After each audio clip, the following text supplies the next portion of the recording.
Hello friends, myself Savita Chauhan. So welcome है आपका अपने YouTube channel noble economics hub में। तो आज का हमारा टॉपिक है पीपीसी। पीपीसी मीन्स होता है प्रोडक्शन पॉसिबिलिटी कर्व। तो आपकी 12th क्लास का ये फर्स्ट चैप्टर का टॉपिक है कि प्रोडक्शन पॉसिबिलिटी कर्व होता क्या है। हिंदी में इसको कहते हैं उत्पादन संभावना वक्र। तो आज हम पढ़ेंगे उत्पादन संभावना वक्र क्या होता है। तो पीपीसी, जहाँ जैसे कि आपको डेफिनेशन दिखाई दे रही है, तो हम पहले डेफिनेशन पढ़ेंगे। डेफिनेशन के थ्रू मैं आपको समझाऊंगी कि पीपीसी क्या होता है। Production possibility curve is that curve which represent the maximum amount of pair of goods and services. जो पीपीसी है वो ये प्रेजेंट करता है कि हम maximum amount of pair of goods and services, जो वस्तु और सेवा उत्पादन करना चाहते हैं उनका कितना उत्पादन कर सकते हैं, कितनी मात्रा में। पेयर ऑफ गुड्स का मतलब टू, पेयर ऑफ गुड्स का मतलब टू। इट मीन्स हम यहाँ पर पीपीसी कर्व में हम दो वस्तुओं के उत्पादन को लेकर चलते हैं कि दो वस्तुओं का हम अधिकतम से अधिकतम उत्पादन कितना कर सकते हैं। That can be both produced with an economy given resources। जो दोनों वस्तुएं हैं वो उत्पादित की जा सकती हैं किसकी सहायता से, किसी भी इकोनॉमी में जो भी रिसोर्सेज अवेलेबल हैं उनकी सहायता से। मतलब पीपीसी हमें क्या बताता है, प्रोडक्शन पॉसिबिलिटी कर्व हमें ये बताता है कि उन दो वस्तुओं का उत्पादन हम अधिकतम से अधिकतम कितना कर सकते हैं हमारे पास जो रिसोर्सेज अवेलेबल हैं उनकी सहायता से। एंड टेक्निक, और जो हमारे पास टेक्निक अवेलेबल है, जैसे कुछ देशों में श्रम प्रधान तकनीक होती है, लेबर इंटेंसिव तकनीक यूज की जाती है, कुछ देशों में कैपिटल इंटेंसिव तकनीक यूज की जाती है। तो हमारे पास जो भी टेक्निक अवेलेबल है उसकी सहायता से हम उस वस्तु का कितना अधिक से अधिक उत्पादन कर सकते हैं, दोनों वस्तुओं का। ठीक है, that all resources are fully employed. और हमारे पास जो भी संसाधन है हम उनका पूरी तरह प्रयोग कर रहे हैं। मतलब ऐसा कोई भी संसाधन नहीं है जिसका हमने कम यूटिलाइज किया है या किसी संसाधन को हमने छोड़ दिया है। ठीक है ना। तो पीपीसी कर्व यानी कि प्रोडक्शन पॉसिबिलिटी कर्व अर्थात उत्पादन संभावना वक्र हमें ये बताता है कि कोई भी देश, कोई भी अर्थव्यवस्था दो वस्तुओं का अधिकतम से अधिकतम उत्पादन कितना कर सकती है और किसकी सहायता से, अपने पास अवेलेबल टेक्निक की सहायता से और अपने पास अवेलेबल संसाधनों की सहायता से। और उसने कोई भी संसाधन जो है, इस स्थिति में कोई भी संसाधन जो है वो यूटिलाइज, सारे संसाधन यूटिलाइज हो रहे, कोई भी संसाधन लेफ्ट ओवर नहीं है, कोई भी संसाधन बचा नहीं है। जो भी हमारे पास संसाधन है उनका हम पूरी तरह प्रयोग कर रहे हैं। तो पीपीसी हमें क्या बताता है कि हम दो वस्तुओं का अधिकतम से उत्पादन कितना कर सकते हैं, जितनी भी हमारे पास संसाधन अवेलेबल है, जो भी हमारे पास टेक्निक अवेलेबल है उसकी सहायता से। ठीक है स्टूडेंट्स, देखिए यहाँ पर आपको पीपीसी कर्व शो कर रखा है। इसको समझाने से पहले मैं आपको कुछ अजम्पशन समझाऊंगी, कुछ मान्यताएं समझाऊंगी जो कि पीपीसी कर्व के लिए बनाई गई है कि अगर पीपीसी कर्व लागू होता है तो हमें किन किन मान्यताओं का ध्यान रखना पड़ता है। Number 1, fixed quantity of factors of production, कि जो भी हमें क्वांटिटी दी गई है फैक्टर्स की, फैक्टर्स मतलब जो साधन दिए गए हैं। फैक्टर्स आपको पता है लैंड होता है, लेबर है, कैपिटल है। तो जो भी हमारे पास संसाधन अवेलेबल है इनकी फिक्स्ड क्वांटिटी है, हम चाहकर भी इनकी क्वांटिटी को बढ़ा नहीं सकते। फॉर एग्जांपल लैंड है, उसको हम चाहकर खींचकर बढ़ा नहीं कर सकते। लेबर है तो हम रातों रात लेबर इकट्ठा नहीं कर सकते। इस तरह कैपिटल है तो बैंक से हम एकदम से लोन नहीं ले सकते। एट प्रेजेंट जब भी हम वस्तु का उत्पादन कर रहे हैं तो उस समय जो भी हमारे पास फैक्टर्स होते हैं उनकी क्वांटिटी कैसी है, वो क्वांटिटी फिक्स है, उनकी मात्रा फिक्स है, हम उनको नहीं बढ़ा सकते। नंबर 2 अजम्पशन क्या है, fuller and efficient utilization of available sources, कि जो भी हमारे पास रिसोर्सेज अवेलेबल हैं, जो फैक्टर्स अवेलेबल हैं उनका हम पूरी तरह प्रयोग कर रहे हैं, उनको हम छोड़ नहीं रहे हैं। फॉर एग्जांपल जो जमीन अवेलेबल है हमारे पास, लैंड अवेलेबल है, उस लैंड का हम पूरी तरह प्रयोग कर रहे हैं, हमने उस लैंड का कोई भी भाग नहीं छोड़ा है। इसी तरह लेबर है, लेबर से हम पूरा काम करा रहे हैं, कोई भी ऐसा लेबर नहीं है जिसको हम खाली पे कर रहे हो।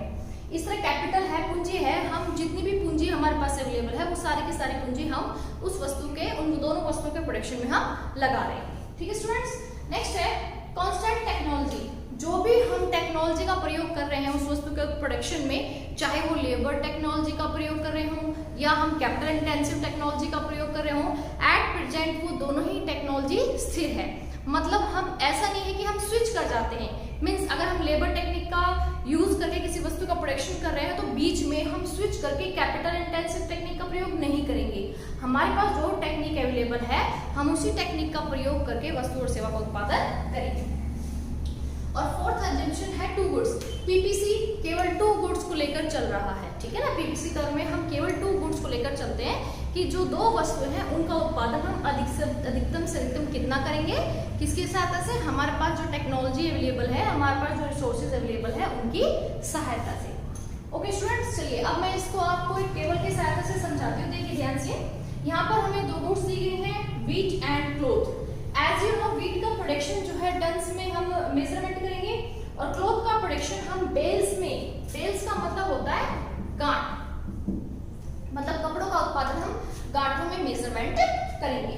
तो जब हम व्हीट का प्रोडक्शन कर रहे हैं तो जो हमारे पास रिसोर्सेज अवेलेबल है, यदि हम उनका प्रयोग, जो भी रिसोर्सेज अवेलेबल है, यदि उनका प्रयोग हम सारा का सारा व्हीट के प्रोडक्शन में लगा देते हैं, जो लेबर अवेलेबल है, जो लैंड अवेलेबल है, जो कैपिटल अवेलेबल है, इन सबका प्रयोग यदि हम व्हीट के प्रोडक्शन में लगाते हैं तो व्हीट का प्रोडक्शन होता है 6। अब सारा लैंड और लेबर कैपिटल आपने व्हीट के प्रोडक्शन में लगा दिया, इट मींस क्लॉथ का प्रोडक्शन होगा ही नहीं, इट मींस क्लॉथ का प्रोडक्शन कितना होगा, 0। और इसके विपरीत यदि आपने सारा लैंड, लेबर या कैपिटल जो आपके पास अवेलेबल है, यदि आपने क्लॉथ के प्रोडक्शन में लगा दी है तो क्लॉथ का प्रोडक्शन कितना हो जाएगा, 12, और व्हीट का कितना हो जाएगा, 0।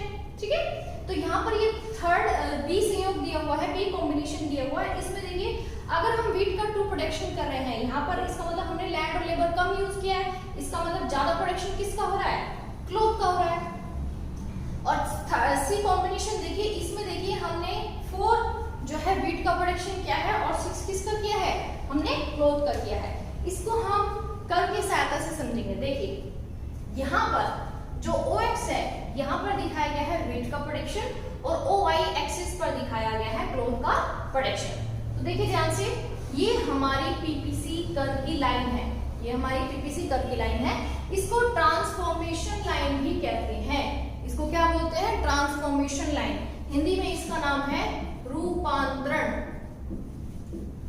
रेखा, इसको रूपांतरण रेखा भी कहते हैं, ट्रांसफॉर्मेशन लाइन कहते हैं। इसका मतलब ये है कि यदि आप एक वस्तु का प्रोडक्शन बढ़ाना चाहते हो तो उस वस्तु में प्रयोग किए जा रहे साधनों को आपको वहां से हस्तांतरण करना पड़ेगा उस वस्तु के उत्पादन में जिसका आप प्रयोग करना, जिसका आप उत्पादन करना चाहते हो। ठीक है, एग्जांपल देखिए, यदि आप व्हीट का प्रोडक्शन 2 कर रहे हो, 2 टन तक कर रहे हो, इसका मतलब आपने यहाँ पर कम लेबर, कम कैपिटल और कम जो है लैंड यूज किया है। आपने ज्यादातर लैंड और कैपिटल और लेबर जो है वो किसके प्रोडक्शन में लगाई है, क्लॉथ के प्रोडक्शन में लगाई है। इस तरह यहाँ देखिए, यदि आप 6 यानी कि व्हीट का प्रोडक्शन 6 क्वांटिटी तक कर रहे हो, 6 टन तक कर रहे हो, यानी कि आपने सारा का सारा जो व्हीट के प्रोडक्शन में लगा दिया, लैंड, लेबर और कैपिटल, ये सारा जो फैक्टर है ये आपने व्हीट के प्रोडक्शन में लगा दिया है, तो जो क्लॉथ का प्रोडक्शन है वो कितना हो जाएगा, वो हो जाएगा 0। इसी तरह यदि आपने सारा लैंड, लेबर और कैपिटल यदि आपने क्लॉथ के प्रोडक्शन में लगा दिया है, जो कि आपको ए कॉम्बिनेशन से दिखाई दे रहा है, तो आपका जो व्हीट का प्रोडक्शन है वो कितना हो जाएगा, 0। तो यहाँ पर जो कॉम्बिनेशन ए और कॉम्बिनेशन डी दिखाया गया है ये फुल्ली यूटिलाइजेशन है, किसका, रिसोर्सेज का और कैपिटल का, केवल एक वस्तु के उत्पादन में। आप डी संयोग को देखिए, यदि आप लेबर का, लैंड का और कैपिटल का पूरी तरह प्रयोग व्हीट के प्रोडक्शन में करते हो तो इसका प्रोडक्शन हो जाएगा 6, मतलब टोटल 6 प्रोडक्शन हुआ और क्लॉथ का बिल्कुल भी नहीं हुआ।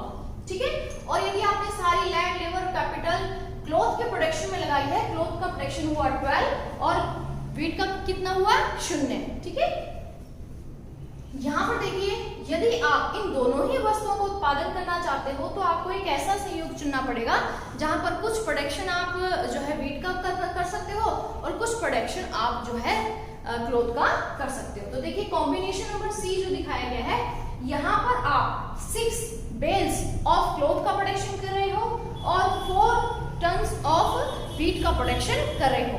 तो ये जो संयोग है, कॉम्बिनेशन है, ये अटेनेबल है, यानी कि आप ये संयोग आसानी से प्राप्त कर सकते हो क्योंकि इस संयोग में दोनों ही वस्तुओं और सेवाओं, दोनों ही वस्तुओं का उत्पादन आप कर रहे हो।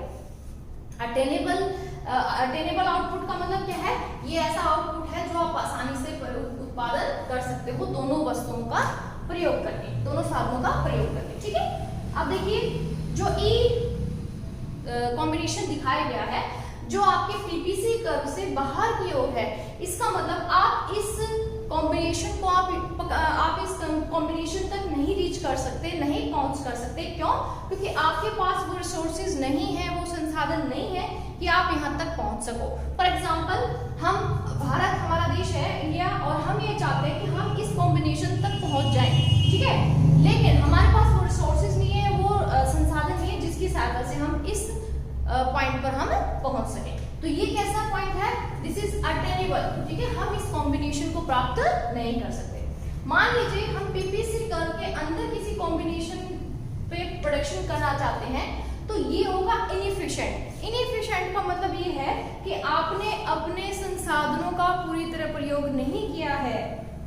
आप इतना उत्पादन कर सकते हो, लेकिन आप उत्पादन कर रहे हो इतना, इसका मतलब कुछ संसाधन ऐसे हैं जो खाली रह गए हैं, जिनका आपने पूरी तरह प्रयोग नहीं किया है, आपने फुली यूटिलाइज उनको नहीं किया है। ठीक है, तो एफ जो कॉम्बिनेशन है वो इनएफिशिएंट यूटिलाइजेशन ऑफ रिसोर्सेज, मतलब आपने कुछ संसाधन ऐसे हैं जिनका अब इनएफिशिएंट प्रयोग किया है, अकुशल प्रयोग किया है, आपने उनका कुशल प्रयोग नहीं किया। तो सभी जो है देश ये चाहते हैं कि हम एक ऐसे पीपीसी वर्ग पर पहुंचे, एक ऐसे पीपीसी कर्व पर पहुंचे जहां पर वस्तुओं और सेवाओं का उत्पादन जो भी संसाधन अवेलेबल है उनकी सहायता से अधिकतम हम कर सके। ठीक है, ये वाला हम प्राप्त नहीं कर सकते, ये वाला हम प्राप्त नहीं करना चाहेंगे। हम ये चाहेंगे पीपीसी कर्व पे हम किसी भी संयोग को, चाहे ये वाला, इन दोनों में से किसी भी संयोग को हम प्राप्त कर सकें। तो पीपीसी कर्व पर जो भी संयोग अवेलेबल होते हैं वो अटेनेबल होते हैं, हम उनको प्राप्त कर सकते हैं। अगर आप ये संयोग चुनोगे तो आप यहाँ पर एक वस्तु का अधिक उत्पादन करोगे, और अगर ये संयोग चुनते हो तो यहाँ पर दोनों ही वस्तुओं का सिमिलर आप प्रोडक्शन कर सकते हो। तो आई होप स्टूडेंट्स आपको समझ में आगे होगा कि पीपीसी कर्व क्या है। मैं इसको रिमाइंड करा देती हूँ दोबारा। पीपीसी क्या है? एक ऐसा कर्व है जो हमें ये समझाता है कि हम दो वस्तुओं का अधिकतम से अधिकतम उत्पादन कितना कर सकते हैं, जो रिसोर्सेज, जो संसाधन, जो फैक्टर हमारे पास अवेलेबल है, जो टेक्निक अवेलेबल है, उसकी सहायता से। तो आपको मैंने कॉम्बिनेशन की जो टेबल दिखाई है उससे आपको समझ में आ गया होगा। इसके एजम्पशंस को आपको अच्छे से ध्यान रखना होगा कि एजम्पशन क्या है कि फिक्स्ड क्वांटिटी, आप फैक्टर को चेंज नहीं कर सकते। ठीक है, और जो भी फैक्टर अवेलेबल है उनको आपको फुली यूटिलाइज करना है। टेक्नोलॉजी कांस्टेंट रहेगी, टेक्नोलॉजी में कोई चेंज नहीं रहेगा, और यहाँ पीपीसी में हम केवल दो ही वस्तुओं को लेकर चलते हैं। इस पीपीसी कर्व की इस लाइन को हम क्या बोलते हैं? इसको हम ट्रांसफॉर्मेशन लाइन भी बोलते हैं। ट्रांसफॉर्मेशन का मतलब ये है कि यदि आप एक वस्तु का अधिक उत्पादन करना चाहते हो तो दूसरी का क्या करना पड़ेगा? कम। फॉर एग्जाम्पल, यदि आप क्लॉथ का 6 प्रोडक्शन करना चाहते हो तो इसको कितना करना पड़ेगा? 4। और यदि क्लॉथ का आप 10 करना चाहते हो तो इसको कितना करना पड़ेगा? 2। इसके उल्टा आप कर सकते हो कि यदि आप इसका 4 करना चाहते हो तो इसका आपको कम करना पड़ेगा, इसका 6 करना चाहते हो तो इसका भी कम करना पड़ेगा। तो that is why this is called transformation line, कि यहाँ पर आपको एक वस्तु को उत्पादन करने के लिए साधनों को दूसरी वस्तु को उत्पादन में लगाना होगा। आई होप आपको ये समझ में आ गया होगा। Thank you very much.